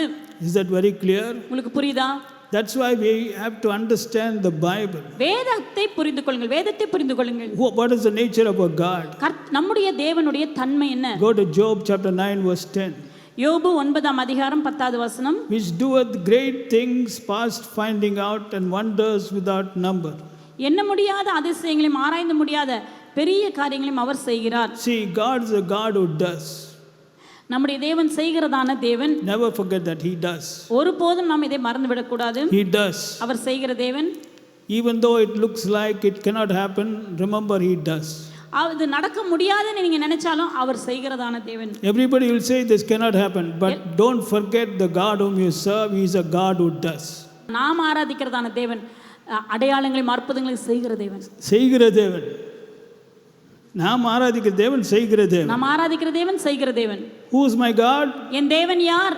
Which does. அவர் செய்கிறவர். Which doeth. அவர் செய்கிறவர். Which doeth. அவர் செய்கிறவர். Which doeth. அவர் செய்கிறவர். Which doeth. அவர் செய்கிறவர். What does he do? எதை செய்கிறார்? Great things. பெரிய காரியங்கள். In fact, it says great things past finding out. வசனம் சொல்லுது ஆராய்ந்து முடியாத பெரிய காரியங்கள். That means great things beyond your reasoning, beyond your understanding. அப்படினா உங்களுடைய மனதுக்கு எண்ண முடியாத அளவுக்கு அதை தாண்டி அதற்கு மேலான காரியங்களை செய்கிறவர். Yes, and wonders without number. எண்ண முடியாத அதிசயங்களையும் அவர் செய்கிறார். Wonders without number. எண்ண முடியாத அதிசயங்களை அவர் செய்கிறார். So my question today is, today how is your mind framework? இன்றைக்கு உங்களுடைய மனது எப்படி இருக்கிறது? Your mind has got a framework, no? Just like skeletal framework, okay, human skeletal framework. This framework is how a system should be. So your mind has got a framework, brother. How is your mind framework? உங்களுடைய சரீரத்தில் பார்த்தீங்கன்னா உங்களுடைய எலும்புகளுடைய உருவ அமைப்பு என்பது இப்படித்தான் இருக்க வேண்டும் என்ற அந்த உருவ அமைப்பில் இருக்கிறது. அதே போல உங்களுடைய மனதினுடைய அமைப்பு உருவ அமைப்பு எப்படி இருக்கிறது? How do you think? எப்படி நீங்கள் சிந்திக்கிறீர்கள்? When everybody says this cannot happen, that's all. Okay, this cannot happen. Let me find out some other method. எல்லாரும் சொல்லிட்டாங்க இது நடக்காது முடியாதுன்னு. உடனே அடுத்த வழி என்ன? அததான் What is the next way out? அடுத்த வழி என்ன? So you began to think of another way. நீங்க அடுத்த வழியை யோசிக்கிறீங்க. And that also you don't see any way. அதுலயும் உங்களுக்கு எந்த வழியும் கிடைப்பதை போல் தெரியவில்லை. Then you say, let me find out some other way. அடுத்த ஒரு வழியை நான் கண்டுபிடிக்கிறேன். So again you spend some more time finding out that way. ஆகவே அடுத்த வழியை கண்டுபிடிப்பதற்காக முயற்சி செய்கிறீர்கள். And then that also doesn't work out. அதுவும் உதவுவது போல நடப்பதை போல் தெரியவில்லை. And some good people give up. That's all. No way. So I have to learn to live with this particular situation. இன்னும் சிலர் பார்த்தீங்கன்னா அவ்வளவுதான் அதோட கூட விட்டுருவாங்க. இதே சூழ்நிலையில் இப்படியே நான் வாழ வேண்டியதுதான் போல இப்படியே நான் வாழ வேண்டும் என்று அதோடு கற்றுக்கொள்ள ஆரம்பிக்கிறார்கள். அவ்வளவுதான். I think this is a cross that God has put in my life. என் வாழ்க்கையில் ஆண்டவர் வச்சதான சிலுவை. We have to bear this cross. இந்த சிலுவையை நான் சுமந்துதான் ஆகணும் இப்படி யோசிக்கிறாங்க. So they bear the cross all their lifetime. ஆகவே வாழ்நாளெல்லாம் அந்த சிலுவையை எண்ணி சுமக்கிறார்கள். No proper understanding of the word, brother. சரியான வார்த்தை குறித்த சரியான புரிந்து கொள்ளுதல் இல்லாமல் வாழ்ந்து If கொண்டிருக்கிறார்கள். only they understood who their God was. தங்கள் தேவன் யார் என்பதை புரிந்து கொள்வார்களானால் He doeth great things past finding out and wonders without number. ஆராய்ந்து முடியாத பெரிய காரியங்களையும் எண்ணி முடியாத அதிசயங்களையும் அவர் செய்கிறவர். இதை புரிந்து கொண்டாங்கன்னா இதை புரிந்து கொள்வார்களானால் tell me, Bartimaeus eyes, blind eyes opening, is there any way for the blind eyes to open according to human terminology or human thinking or human reasoning, brother? மனுஷனுடைய சிந்தனையின்படி மனுஷனுடைய அறிவின்படி பர்த்திமேயினுடைய கண்கள் திறக்கப்படுவது சாத்தியமா இல்லவென்றால் நடக்கக்கூடிய காரியம்தானா? If Bartimaeus were to think like that, he wouldn't have cried, Jesus, son of David, have mercy on me. பர்த்திமேய் மாத்திரம் இதெல்லாம் நடக்கக்கூடிய காரியமா அவ்வளவுதான் முடிஞ்சிச்சு. நினைச்சிருப்பார்னா நான் குருடனா பறந்துட்டேன், இதுதான் என்னுடைய விதி, இதுதான் என்னுடைய கதின்னு சொல்லிட்டு அப்படியே உட்காந்துருந்தாருன்னா அவனுக்கு சத்தமே போட்டிருக்க மாட்டான். அதுவும் நடுவில் கும்பலம் வந்து சத்தம் போடாதுன்னா ஓகே இதுதான் கதி போல் பாருங்கள் அவங்களும் நிறுத்த சொல்கிறாங்கன்னு சொல்லிட்டு அப்படியே உட்காந்துருப்பான். See, he knew that mercy will not fail. ஏனா அவர் அறிந்திருந்தார் இரக்கமானது ஒரு நாளும் செயல்படாமல் இருக்காது. That's why he cried, Jesus, son of David, have mercy on me. இயேசுவே தாவீதின் குமாரனே எனக்கு இரக்கம் என்று கூப்பிட்டார். Remember, mercy doesn't fail. இரக்கம் ஒரு நாளும் Mercy doesn't fail. இரக்கம் ஒரு நாளும் செயல்படாமல் இருக்காது. We sing that song also, mercy said no. நாம் அந்த பாடலை பாடுகிறோம் அல்லவா? I will never let you go. நான் உன்னை ஒரு காலம் நான் விட மாட்டேன். See, mercy will never let you go, brother. இரக்கமானது நம்மை விட மாட்டேன் என்று சொல்கிறது. Mercy will do something which the mind cannot comprehend. மனதுக்கு புரியாத காரியங்களை இரக்கம் உங்களுக்காக செய்கிறது. It is a practical word God is speaking to the church. Mercy will do something which man cannot comprehend, which your mind cannot comprehend, which the world cannot comprehend. உங்க மனது புரிந்து கொள்ள முடியாத காரியங்களை, இந்த உலகம் புரிந்து கொள்ள முடியாத காரியங்களை இரக்கமானது, தேவனுடைய இரக்கமானது உங்களுக்காக செய்யும். It's going to do for you. உங்களுக்காக செய்ய போகிறது. Why? ஏன்? You're elect according according to the foreknowledge of God. நீங்கள் தேவனுடைய முன்னறிவின்படி தெரிந்து கொள்ளப்பட்டவர்கள். That is my privilege. அதுதான் என்னுடைய I am ஸ்லாக்கியம். elect according to the foreknowledge of God. தேவனுடைய பிதாவாகிய தேவனுடைய முன்னறிவின்படி நான் தெரிந்து கொள்ளப்பட்டவன். According to the foreknowledge of God, brother. பிதாவாகிய தேவனுடைய முன்னறிவின் பிரதர். See, foreknowledge. தேவனுடைய முன்னறிவு. Foreknowledge. முன்னறிவு. Foreknowledge of God. முன்கூட்டியே இருக்கிற I am அறிவு. elect. நான் தெரிந்து கொள்ளப்பட்டவன். I became elect because of mercy. நான் தெரிந்து கொள்ளப்பட்டதே அவருடைய இரக்கத்தினால். That mercy still continues today. அந்த இரக்கம் தொடர்கிறது இன்றைக்கு வரைக்கும் எனக்கு It தொடர்ந்து continues in my family. என் குடும்பத்திலும் அது It தொடர்கிறது. continues for my children. என் பிள்ளைகளுக்கும் அந்த இரக்கம் தொடர்கிறது. It continues as long as I live in this world in planet Earth. இந்த பூமியிலே நான் வாழுகிற நாட்கள் அளவும் இந்த கிருபை எனக்கு இரக்கம் எனக்கு தொடரும். And wonders without number. எண்ண முடியாத அதிசயங்கள். See, Psalms 136 verse 4. To him who alone doth great wonders. சங்கீதம் 136:4 பார்க்கிறோம். ஒருவராய் பெரிய அதிசயங்களை செய்கிறவர். So I can keep on speaking to you about this God.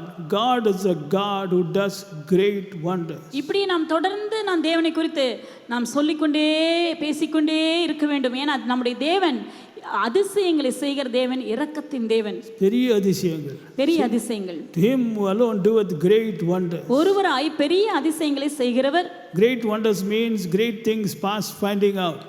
பெரிய அதிசயங்கள் என்றால் நம்முடைய அறிவுக்கு எட்டாத பெரிய காரியங்கள். So actually if you read, I can give you many verses. If you read all the verses, you will find it is not written in singular. It is not written wonder. It always is in plural, wonders. எதுவுமே இந்த இடத்துல ஒருமையிலே சொல்லப்படவில்லை, எல்லாம் அதிசயம் என்று சொல்லப்படவில்லை, அதிசயங்கள் என்று பன்மையில் சொல்லப்பட்டுள்ளது. See, God knows that his people, his elect, are humans. தேவனுக்கு தெரியும், தேவனால் தெரிந்து கொள்ளப்பட்டதான ஜனங்கள் அவர்கள் ஜனங்களாக தான் இருக்கிறார்கள், மனிதர்களாக இருக்கிறார்கள். And by themselves they are limited. அவர்கள் தங்களுடைய பலத்தின்படி குறைவுள்ளவர்கள். That is why God desires to do wonders. ஆகவே தான் தேவன் அதிசயங்களை செய்ய தீர்மானிக்கிறார். Because when God does wonders, God begins to work in your life. தேவன் உங்களுடைய வாழ்க்கையிலே அதிசயங்களை செய்கிறார் என்றால் உங்க வாழ்க்கையில் கிரியை செய்கிறார் என்ற அர்த்தமாம். That's what it means. When God is working in your life, you will see wonders. கர்த்தர் உங்கள் வாழ்க்கையிலே கிரியை செய்கிறார் என்றால் நீங்கள் அற்புதங்களை பார்ப்பீர்கள். When God is working for you, you will see wonders. கர்த்தர் உங்களுக்காக செயல்படுகிறார் என்றால் நீங்கள் அதிசயங்களை பார்ப்பீர்கள். So God likes people to see that he is working for you. ஆகவே தேவன் விரும்புகிறார் கர்த்தர் உங்களுடைய வாழ்க்கையிலே செயல்படுகிறதை நீங்கள் பார்க்க வேண்டும். God wants everybody to see. எல்லாரும் பார்க்க வேண்டும் என்று விரும்புகிறார். First of all, he wants you to see. முதலாவது நீங்கள் பார்க்க தேவன் விரும்புகிறார். Because then only you will go and declare and you will remember and you will do all kinds of things. அப்பொழுதுதான் நீங்கள் நினைவு கூறுவீர்கள், விவரித்து சொல்லுவீர்கள், புரிந்து கொள்வீர்கள். See, Psalm 77 verse 14, it says, "Thou art the God that doest wonders, thou hast declared thy strength among the people." சங்கீதம் 77:14 நாம் வாசிக்கிறோம், அதிசயங்களை செய்கிற தேவன் நீரே, ஜனங்களுக்குள்ளே உம்முடைய வல்லமையை விளங்க பண்ணினீர். See, thou art the God that doest wonders, thou hast declared thy strength among the people. அதிசயங்களை செய்கிற தேவன் நீரே, ஜனங்களுக்குள்ளே உம்முடைய வல்லமையை விளங்க பண்ணினீர். So where does God declare his power? எங்கே தேவன் தன்னுடைய வல்லமையை விளங்க பண்ணுகிறார்? Among his people. அவருடைய ஜனங்களுக்குள்ளாக. His people means who? அவருடைய ஜனங்கள் என்றால் யார்? Not us. No, it doesn't refer to me. It refers to the man, somebody outside, I think, or maybe he is in America, or he is in Africa, or he is in London, or he is in some other place. அவருடைய ஜனங்கள் என்றால் யார்? அது நாம அல்ல, இல்ல யாரோ ஒருத்தர் அமெரிக்கால இருக்காங்க, இல்லனா ஆப்பிரிக்கால இருக்காங்க, அப்படியா? It is only for Smith Wigglesworth, pastor. அது விகில்ஸ்வர்த்துக்கு தான் பாஸ்டர் அதிசயம். Only for him God will do wonders. அவருக்கு தான் பாஸ்டர் அதிசயம். Only for John G. Lake. John G லேக்குக்கு தான் அற்புதங்கள் அடையாளம். No. எனக்கெல்லாம் இல்ல pastor. Where John G. Lake, Wigglesworth were ordinary men like you. உங்களை போன்ற சாதாரண மனிதர்கள் தான் விகில்ஸ்வர்த்தும் ஜான் ஜி லேக்கும். Wigglesworth was a plumber only. பிளம்பராக தான் இருந்தவர் விகில்ஸ்வர்த். How many of you know his job was plumbing? எத்தனை பேருக்கு தெரியும் அவருடைய வேலை அந்த பிளம்பிங் செய்வதுதான். God used a plumber to do great things for his glory. தேவன் தன்னுடைய நாம மகிமைக்காக பெரிய காரியங்களை விகில்ஸ்வர்த் மூலமாக செய்தார். Why? ஏன்? Because God was working with him, because Wigglesworth allowed him to work. தேவன் அவரோடு கூட இருந்து கிரியை நடப்பித்தார்.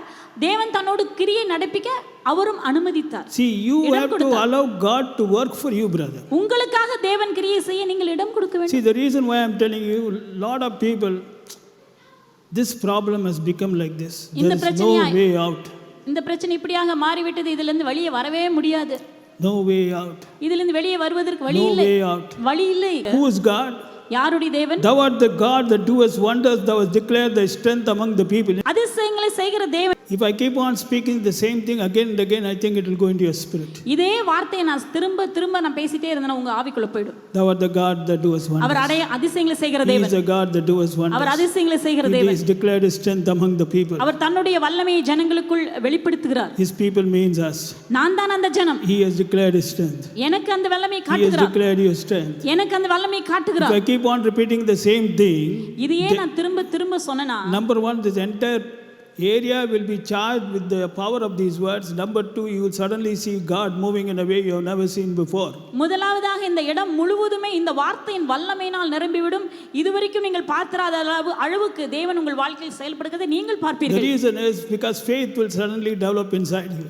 விசுவாசம் என்பது திடீரென்று உங்களுக்குள்ளாக இருந்து உருவாகிவிடும். You know how faith comes inside a person? எப்படி விசுவாசம் ஒரு மனுஷனுக்குள் உருவாகிறது? All of us know Romans 10:17, faith cometh by hearing the word of God. ரோமர் 10 அதிகாரம் 17வது வசனம், விசுவாசமானது கேள்வியினாலே வரும். But I am going to make it more clear. அதை நான் இன்னும் சற்று விவரமாக சொல்ல போகிறேன். Faith cometh by hearing the word of God, but I am going to speak like faith cometh by hearing and hearing and hearing and hearing and hearing and hearing and hearing and hearing and hearing and hearing and hearing and hearing and hearing the right word of God. விசுவாசமானது கேள்வியினாலே கேட்டு கேட்டு கேட்டு சரியான வார்த்தையை திரும்ப திரும்ப திரும்ப கேட்பதின் மூலமாக கேட்டு திரும்ப அதை நல்ல வார்த்தையை கேட்டு கேட்டு அதன் மூலமாக விசுவாசம் வருகிறது. Because if you hear only once, then by the time you reach the main road, you would have forgotten. ஏன்னா ஒரு முறை மாத்திரம் கேட்டிங்கன்னா இந்த மெயின் ரோட் போறதுக்குள்ள மறந்துடுவீங்க. Or maybe after 2 days, then the problem suddenly appears before you, you will forget.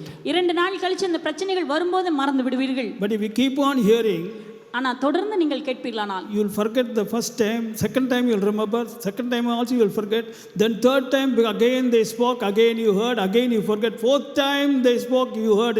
If it continues like that, after 12th time you will not forget. முதல் முறை கேட்டு மறந்துருப்பீங்க, 2வது முறை கேட்டு அதையும் மறந்துடுவீங்க, 3வது முறை கேட்டு மறந்துருப்பீர்கள், 4வது முறை கேட்டு மறந்துருப்பீங்க. ஆனா 10 முறை 12வது முறை கேட்ட பிறகு உங்க மனதில் ஒட்டி உங்களுடைய இருதயத்துக்குள்ள போய்விடும். Because faith always works when you keep on hearing and hearing and hearing and hearing and hearing and hearing and hearing and hearing and hearing and hearing and hearing and hearing and hearing and hearing the same word. உங்களுக்குள்ள எப்ப விசுவாசம் வரும் என்றால் ஆண்டவருடைய வார்த்தையை ஏற்ற வார்த்தையை திரும்ப திரும்ப திரும்ப திரும்ப திரும்ப திரும்ப திரும்ப நீங்க கேட்டுட்டே இருக்கிறதுனால தான் விசுவாசம் வருகிறது. After all, what are you hearing? நீங்க என்ன கேட்கிறீர்கள்? Thou art the God that doest wonders, thou hast declared his strength among the people. Tell me, is there anything wrong in telling these words, brother? அதிசயங்களை செய்கிற தேவன் நீரே, ஜனங்களுக்குள்ளே உம்முடைய வல்லமையை விளங்க பண்ணினீர். இந்த வசனத்தை சொல்றது தப்பா? To him alone doeth great wonders, for his mercy endureth forever. ஒருவராய் பெரிய அதிசயங்களை செய்கிற தேவனை துதியுங்கள், அவருடைய இரக்கம் என்றும் உள்ளது. Is there anything wrong in hearing this again and again? இந்த வார்த்தையை திரும்ப திரும்ப கேட்பதிலே ஏதாவது பிரச்சனை இருக்குதா? To him alone doeth great wonders. ஒருவராய் பெரிய அதிசயங்களை செய்கிறவர். Doeth great wonders. பெரிய அதிசயங்களை செய்கிறார். In fact, you should add one more word, that to him who alone doeth great wonders for me, for his mercy for me endureth forever. எனக்கு பெரிய அதிசயங்களை செய்கிறதான தேவனை நான் துதிக்கிறேன், அவருடைய இரக்கம் என்றும் உள்ளது. அவர் என்மேல் வைத்திருக்கும் இரக்கம் என்றும் உள்ளது. Put your words like that. என்மேல் வைத்திருக்கிற இரக்கம் என்றும் He உள்ளது. doth great wonders for me. அவர் எனக்காக பெரிய அதிசயங்களை செய்கிறார். His mercy for me endureth forever. எனக்காக அவருடைய இரக்கம் என்றும் உள்ளது. Thank you, Lord. நன்றி ஆண்டவரே. Thank you, Lord. நன்றி ஆண்டவரே. What every week they are speaking the same message. என்ன ஒவ்வொரு வாரம் வந்தாலும் இதே செய்தி கொடுக்கறாங்க. Brother, this is a glorious church. இது மகிமையான சபை. A church which speaks the truth about God is a glorious church. தேவனை பற்றியதான உண்மைகளை சத்தியங்களை பேசுகிற சபைதான் மகிமை நிறைந்த சபை. See, the reason today is many people practically, if you analyze their life, they won't tell it to you, but I am in the ministry, I know what's happening. Today people are literally pressed and pressed and pressed, and many people are literally struggling. They won't tell it outside, but inside their heart there is something burning. What's going to happen? What am I going to do? Do you know that? இன்னைக்கு நிறைய பேரை பார்த்தா நான் ஊழியத்தில் இருக்கிறதுனால பார்க்கிறேன், அநேகருடைய வாழ்க்கையில் பார்த்தீங்கன்னா நெருக்கம், வாழ்க்கையில் பிரச்சனைகள், உள்ளத்தில் பார்த்தீங்கன்னா இருதயத்திலேயே அவங்க நெருக்கப்பட்டவர்களாக இருக்கிறார்கள். வெளியில் சொல்ல மாட்டாங்க, ஆனால் உள்ளுக்குள்ளாக அவர்கள் நெருக்கப்பட்டவர்களாக இருக்கிறார்கள். என்ன செய்யறதுன்னு தெரியலையே, என்ன செய்ய தெரியல. They don't know way out. அவர்களுக்கு எப்படி வெளியில வர்றது? They don't know. எப்படி என்று தெரியவில்லை. How long? எவ்வளவு நாட்கள்? It's pressing them. நெருக்குகிறது. Pressing them. அது அவர்களை நெருக்குகிறது. Brother, they need the knowledge of God, brother. அவர்களுக்கு தேவை தேவனை பற்றியதான அறிவு. Go in the knowledge of God and the Lord and Savior Jesus Christ. நம்முடைய தேவனையும் கர்த்தராகிய இயேசு கிறிஸ்துவையும் குறித்து அறிகிற அறிவிலே வளருங்கள். He does great wonders because of his mercy for you. அவர் உங்கள் மேல் வைத்த இரக்கத்தினால் மாத்திரம் தான் உங்களுக்கு அதிசயங்களை செய்கிறார். See, one thing you should never forget. ஒரு காரியத்தை நாம் மறக்க கூடாது. Wherever you are, நீங்க எங்க இருந்தாலும், wherever you may be working, நீங்க எந்த இடத்துல வேலை in செய்தாலும், the midst of your colleagues, remember this. நீங்க உங்களுடைய சக வேலையாட்களோடு கூட இருக்கும் பொழுது இதை நினைவில் வையுங்கள். Especially if you are working in a secular office, remember this. அது முக்கியமாக உலக வேலைகளிலே நீங்கள் இருக்கிறீர்களானால் அங்கே நினைவு கூறுங்கள். Don't tell that this is happening, that is happening, they are too much doing this for me, that is happening. All these are all vain words. Don't speak like that. Understand this particular truth about God. Exodus 11 verse 7, that you may know how that the Lord doth put a difference between the Egyptians and the Israelites. அவங்க இப்படி செய்றாங்க, எனக்கு விரோதமா செய்றாங்க, எனக்கு இப்படி பண்றாங்க, இவங்க யோசிக்கிறாங்க, இப்படி எல்லாம் பேசாதீங்க. அதெல்லாம் வீணான வார்த்தைகளாம். யாத்திராகமம் 11:7 வசனம். ஆனாலும் கர்த்தர் எகிப்தியருக்கும் இஸ்ரவேலருக்கும் பண்ணுகிற வித்தியாசத்தை நீங்கள் அறியும்படிக்கு. See, what is God's desire? தேவனுடைய விருப்பம் என்ன? You may know. நீங்கள் அறியும்படிக்கு. You may know. நீங்கள் அறியும்படிக்கு. You should know. நீங்கள் அறிய வேண்டும். What should you know? எதை நீங்கள் அறிய வேண்டும்? எப்படி? What should you know? நீங்கள் என்ன அறிய வேண்டும்? How? எப்படி? This is the greatest knowledge which you can get. இதுதான் நீங்கள் பெறக்கூடிய மிக முக்கியமான அறிவு. Not knowledge of computers or artificial intelligence and today data, this thing, that thing, and medicine, all this, brother, or this medicine, that medicine. No. First of all, get the knowledge of this how in Exodus 11 and verse 7. நாம் பல அறிவுகளை உடையவர்களாக இருக்கிறோம். Computer எப்படி வேலை செய்யுது, artificial intelligence எப்படி வேலை செய்கிறது, அதுக்கே பிரயாசப்படுறோம். அதுக்காக அந்த அறிவு தேவைதான். ஆனா அந்த அறிவை காட்டிலும் மேலான அறிவு how in Exodus 11:7. யாத்திராகமம் 11:7 எப்படியாக தேவன் எகிப்தியருக்கும் இஸ்ரவேலருக்கும் எப்படி how கர்த்தர் அறியும்படிக்கு, அதை அறியும்படிக்கு. How? Say loudly, hallelujah. He's talking to his elect. அவர் தெரிந்து கொள்ளப்பட்டதான ஜனங்களுக்கு பேசுகிறார். You should know how. எப்படி என்று நீங்கள் அறிந்திருக்க வேண்டும். எப்படி? How that the Lord doth put a difference between the Egyptians and Israel. எகிப்தியருக்கும் இஸ்ரவேலருக்கும் தேவன் எப்படி வித்தியாசத்தை உண்டு பண்ணுகிறார் என்பதை நீங்கள் அறிந்து கொள்ளுங்கள். இங்கிலீஷ் பாருங்க. How that the Lord does this. That is what you should know. How that the Lord does this. கர்த்தர் எகிப்தியருக்கும் இஸ்ரவேலருக்கும் எப்படி வித்தியாசத்தை உண்டு பண்ணுகிறார் என்பதை நீங்கள் அறிய வேண்டும். How he puts a difference. எப்படி அந்த வித்தியாசத்தை ஏற்படுத்துகிறார்? How he puts a difference. எப்படி ஏற்படுத்துகிறார்? How he puts a difference. எப்படி ஏற்படுத்துகிறார்? Here he taught them how he puts a difference by ensuring that not even one dog will move his tongue. இந்த இடத்திலே அவர் என்ன செய்தார் என்றால், ஒரு நாய் கூட தன் நாவை அசைக்காதபடி காத்துக்கொண்டார். அது செய்வதன் மூலமாக எப்படி வித்தியாசத்தை உண்டு பண்ணுகிறார் என்பதை அவள் அறிந்து கொள்வதற்காக அவர் அதை செய்தார். See, for you it may be some other method. உங்களுக்கு வேறே முறைகளிலே தேவன் செய்வார். For them no dog should open his mouth. அவர்களுக்கு ஆண்டவர் என்ன செய்ய வேண்டும் என்றால், எந்த நாய் கூட தன் நாவை அசைக்க கூடாது. You know why he did this? ஏன் தேவன் செய்தார் தெரியுமா? Because they are going to leave in the night. ஏனென்றால் இஸ்ரவேல் ஜனங்கள் இரவு வேளையிலே புறப்பட்டு பிரயாணம் பண்ணினார்கள். Even if one man comes, so many dogs will open their mouth. ஒரு மனுஷன் ராத்திரியில நடந்து வெளியில போனா கூட அநேக நாய்கள், பல நாய்கள் குலைக்கும். So many 600,000 men alone, children coming. How many dogs should have been in that area? 6 லட்சம் புருஷர்கள் புறப்பட்டு போயிருக்கிறார்கள், அதோடு கூட பெண்கள், பிள்ளைகள். அப்படினா அங்க எத்தனை நாய்கள் இருந்திருக்க வேண்டும்? Tell me, it's not one street, brother. இது ஒரு தெருவுல போன நடந்த காரியம் அல்ல. Every street, all the mouth of the dogs will be bound. எந்த தெருக்குள்ள போனாலும் அந்த தெருவுல இருக்க நாயோட வாயெல்லாம் மூடிரும். எந்த தெருவுக்குள்ள போனாலும் அந்த அங்க இருக்கிறதான நாய்களுடைய வாய் கட்டப்பட்டிருந்தது. For them it was that method.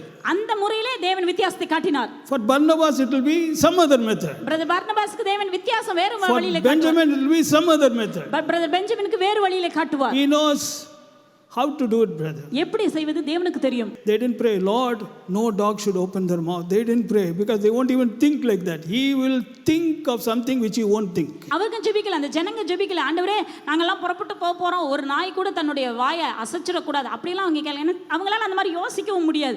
நீங்க யோசிக்க முடியாத காரியத்தை செய்கிறவர் தேவன். You know what is this? இது என்ன தெரியுமா? This is a sign. இது ஒரு அடையாளமா? This is a sign. இது ஒரு அடையாளம். This is a sign, brother. இது ஒரு அடையாளமாம். Sign is no dog will open its mouth. அந்த அடையாளம் என்ன தெரியுமா? எந்த நாயும் தன் வாயை அசைக்காது.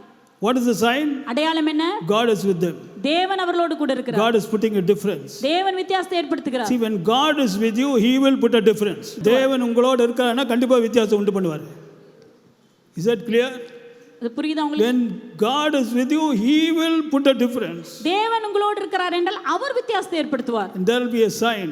அங்க ஒரு அடையாளம் இருக்கும். For a child of God. இன்றைக்கு தேவ பிள்ளைகளே, That is why first thing you have to do is understand the nature of God. ஆகவே தான் நீங்கள் செய்ய வேண்டிய பெரிய முதல் காரியம் ஆண்டவருடைய தன்மையை புரிந்து கொள்ளுங்கள். You are elect according to the foreknowledge of God. நீங்கள் தேவனுடைய பிதாவாகிய தேவனுடைய முன்னறிவின்படி தெரிந்து கொள்ளப்பட்டவர்கள். But let us come to practical reality before we close this message. இந்த செய்தியை முடிப்பதற்கு முன்பதாக ஒரு முக்கியமான நடைமுறையான காரியத்தை பார்த்து But முடிப்போம். observe the condition of Zion, because out of the abundance of the heart, the mouth of Zion was speaking something. ஆனால் சியோனுடைய உண்மையான நிலைமையை பாருங்க. அது தன்னுடைய வாயிலிருந்து இருதயத்தின் நிறைவினால் வாய் பேசுகிறது. What did it speak? அது என்ன பேசுகிறது? Isaiah 49 verse 14. But Zion said, the Lord has forsaken me and my Lord has forgotten me. ஏசாயா 49வது அதிகாரம் 14ஆம் வசனம், சீயோனோ கர்த்தர் என்னை கைவிட்டார், ஆண்டவர் என்னை மறந்தார் என்று சொல்லுகிறாள். See, look at what words Zion is declaring. சீயோன் என்ன சொல்லுகிறது பாருங்கள். Lord has forsaken me, my God has forgotten me. கர்த்தர் என்னை கைவிட்டார், ஆண்டவர் என்னை மறந்தார். See what all words it's speaking? அது என்னென்ன வார்த்தைகள் எல்லாம் He's பேசுகிறது? telling, I am forsaken and forgotten by my Lord. என் தேவனாலே நான் மறக்கப்பட்டவன், என் தேவனாலே நான் கைவிடப்பட்டு விட்டேன். The reason is the condition of Zion is so bad. அதற்கு காரணம் சீயோனுடைய நிலைமை அவ்வளவு மோசமாகி விட்டது. Nothing seems to happen in the life of Zion. சீயோனுடைய வாழ்க்கையில் எதுவும் நன்றாக நடப்பதை போல் தெரியவில்லை. Everything seems dry, difficult and confusing. எல்லாமே காய்ந்து உலர்ந்து போய் கஷ்டமாகவே இருக்கிறது. Zion doesn't know what to happen. சீயோனுக்கு என்ன செய்வது என்று தெரியவில்லை. It is speaking what the natural mind is telling it to speak. மனுஷனுடைய மனசு என்ன பேசுமோ அதை தான் அந்த மனது பேசினது. Lord has forsaken me. கர்த்தர் என்னை கைவிட்டு விட்டார். And then look at it, my Lord has forgotten me. என் ஆண்டவர் என்னை மறந்து விட்டார். See, forsaken and forgotten.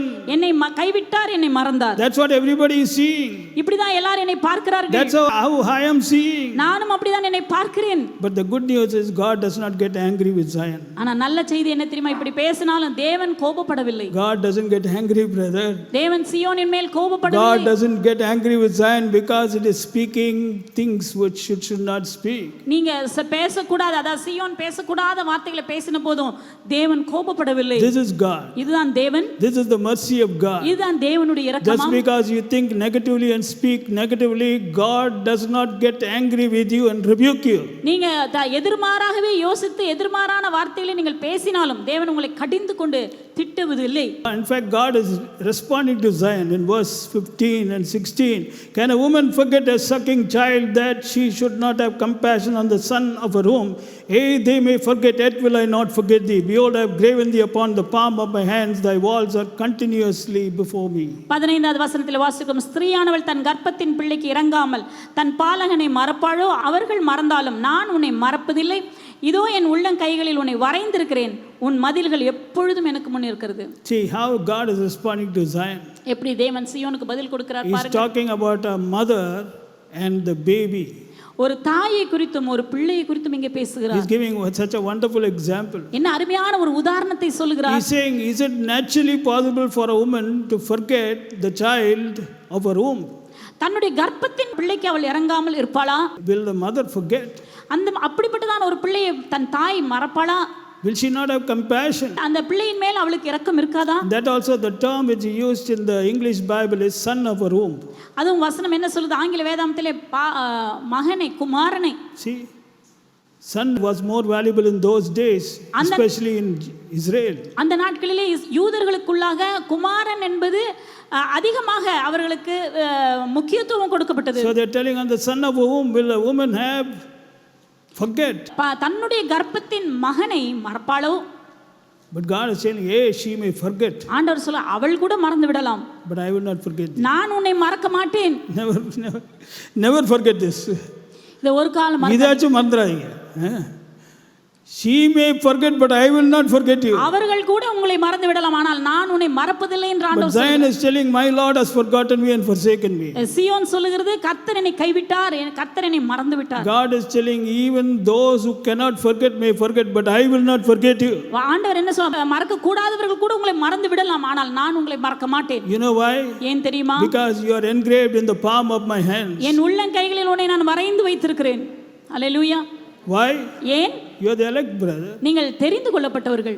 The secret of everything is based on you understanding who you are. You are elect. எல்லாமே இந்த ரகசியமே எங்க இருக்கு தெரியுமா? நீங்கள் யார் என்பதை புரிந்து கொள்ளுங்கள். நீங்கள் யார் தெரியுமா? தெரிந்து கொள்ளப்பட்டவர்கள். According to the foreknowledge of God. தேவனுடைய முன் அறிவின்படி தெரிந்து கொள்ளப்பட்டவர்கள்.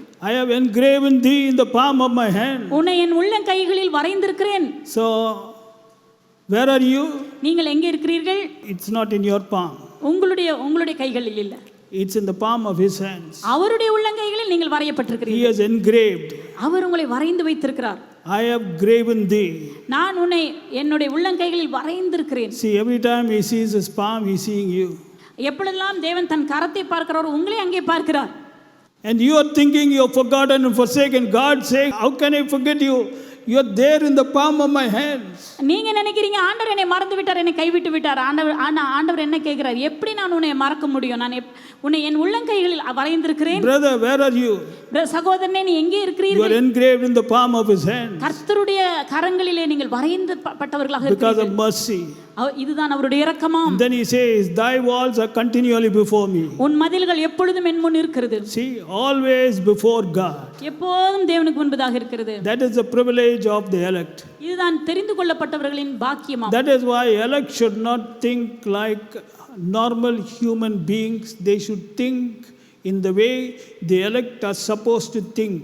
ஆகவேதான் தெரிந்து கொள்ளப்பட்டவர்கள் சாதாரண மனுஷனை போல யோசிக்க கூடாது. நாம் எப்படி சிந்திக்க வேணுமோ அப்படிதான் யோசிக்கணும். In fact, God has an amazing plan for Zion, which Zion doesn't know. சியோனுக்காக தேவன் அருமையான திட்டத்தை வைத்திருக்கிறார். ஆனால் சியோன் அதை அறியாமல் இருக்கிறது. That is why it is speaking such words. ஆகவேதான் இப்படிப்பட்ட வார்த்தைகளை பேசுகிறது. In Isaiah 49. ஏசாயா 49. That's what it is speaking.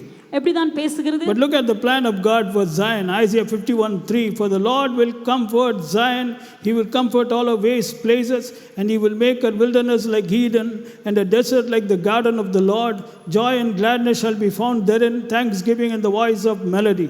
ஏசாயா 51 அதிகாரம் 3 வசனம். ஆண்டவருடைய தீர்மானங்களை பாருங்கள். கர்த்தர் சீயோனுக்கு ஆறுதல் செய்வார். அவர் அதன் பாழான ஸ்தலங்களை எல்லாம் தேறுதல் அடைய செய்து அதன் வனாந்தரத்தை ஏதேனைப் போலும் அதன் அவாந்திர வெளியை கர்த்தரின் தோட்டத்தைப் போலும் ஆக்குவார். சந்தோஷமும் மகிழ்ச்சியும் துதியும் கீத சத்தம் அதில் உண்டாயிருக்கும். Look at what God is telling Zion. தேவன் சீயோனுக்கு என்ன சொல்லுகிறார்? Zion, this is how you are going to be. சீயோனே, நீ இப்படிதான் இருக்க போகிறாய். Your wilderness will become like Eden. உன்னுடைய வனாந்தரமானது ஏதேனைப் போல் மாறும். Your wilderness will become like Eden. உன்னுடைய வனாந்தரமானது ஏதேனைப் போல மாறும். Your desert will be like the garden of the Lord. கர்த்தரின் தோட்டத்தைப் போல உன்னுடைய அவாந்திர வெளி மாறிவிடும். Now you can understand why Zion was murmuring and confused, because its life was like wilderness and desert. But God is telling the time is coming when the wilderness and desert is going to change and become something which nobody can understand. It's going to become like the garden of the Lord. ஏன் இப்பொழுது நீங்கள் புரிந்து கொள்வீர்கள் ஏன் சீயோனானது அப்படி சொன்னது? நான் கர்த்தரனை கைவிட்டார் மறந்தார் என்றால் அதோட நிலைமை வனாந்தரத்தை போலவும் அவ்வாந்திர வெளியை போலவுமாக காணப்பட்டது. ஆனால் ஆண்டவர் சொல்லுகிறார், அதை நான் ஏதேனை போலவும் கர்த்தருடைய தோட்டத்தை போலவும் நான் மாற்றுவேன். Is it possible for a desert to become like a garden? That itself is not possible. But he is telling not garden of the Lord. வனாந்தர தோட்டமாவே மாறாது. தோட்டமா மாறதே கஷ்டம். ஆனா இது தோட்டம் கிடையாது, தேவனுடைய தோட்டம். Amazing, no? See, this is God's plan. Wonders, brother. இதுதான் தேவனுடைய திட்டம். அதிசயங்களை தேவன் செய்கிறார். These are words, these are thoughts which nobody can think of. எந்த மனுஷனும் யோசிக்க முடியாத வார்த்தைகளாகும் இது. God has got great plans for all of you. உங்க ஒவ்வொருவருக்கும் தேவன் பெரிய திட்டங்களை வைத்திருக்கிறார். That's why he's brought you together as a church. ஆகவே தான் இன்றைக்கு ஆண்டவர் சபையாக கொண்டு வந்திருக்கிறார். Great plans which you cannot understand. நீங்கள் புரிந்து கொள்ள முடியாத பெரிய திட்டங்களை தேவன் உடையவராய் You have to surrender to the plans of God. நீங்கள் தேவனுடைய திட்டத்துக்கு உங்களை அர்ப்பணியுங்கள். What's going to happen tomorrow, God knows. நாளைக்கு என்ன நடக்கும் என்பது தேவன் அறிந்திருக்கிறார். What was happening to Joseph, nobody knew. யோசேப்புக்கு என்ன நடந்தது யாருக்குமே தெரியாது. Joseph also didn't know. யோசேப்புக்கும் தெரியவில்லை. But the plan of God for Joseph was something which nobody can understand. ஆனால் தேவன் யோசேப்புக்கு என்று வைத்திருந்ததான திட்டங்கள் யாருக்குமே புரியவில்லை. When the time came, it manifested. அந்த நேரம் வந்தபோது அது நிறைவேறியது. In the same way it will manifest in your life. அதேபோல உங்களுடைய வாழ்க்கையில் நிறைவேறும். So cooperate with God. தேவனோடு ஒத்துழையுங்கள். Before I close, முடிப்பதற்கு முன்பதாக a prophetical word and we'll close. Micah 7:15. According to the days of their coming out of the land of Egypt will I show unto him marvelous things. நீ எகிப்து தேசத்திலிருந்து புறப்பட்ட நாளில் நடந்தது போலவே உன்னை அதிசயங்களை நான் காணச் This is செய்வேன். what God is telling. இதைதான் தேவன் சொல்லுகிறார். I will show unto him marvelous things. நான் அதிசயங்களை நான் காணச் செய்வேன். I will show unto him marvelous things. நான் உன்னை அதிசயங்களை காணச் செய்வேன். According to the days of their coming out of Egypt. எகிப்து தேசத்திலிருந்து புறப்பட்ட நாளில் நடந்தது போலவே. Today, child of God, தேவ பிள்ளையே, get excited. சந்தோஷமா இருங்கள், Get ready.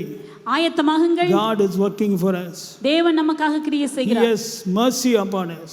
அவர் நம்மேல் இரக்கமாயிருக்கிறார். That is the greatest thing I like about God. இதுதான் நான் தேவனை குறித்ததான அருமையான காரியமா. Not because of my works of righteousness, but because of His mercy.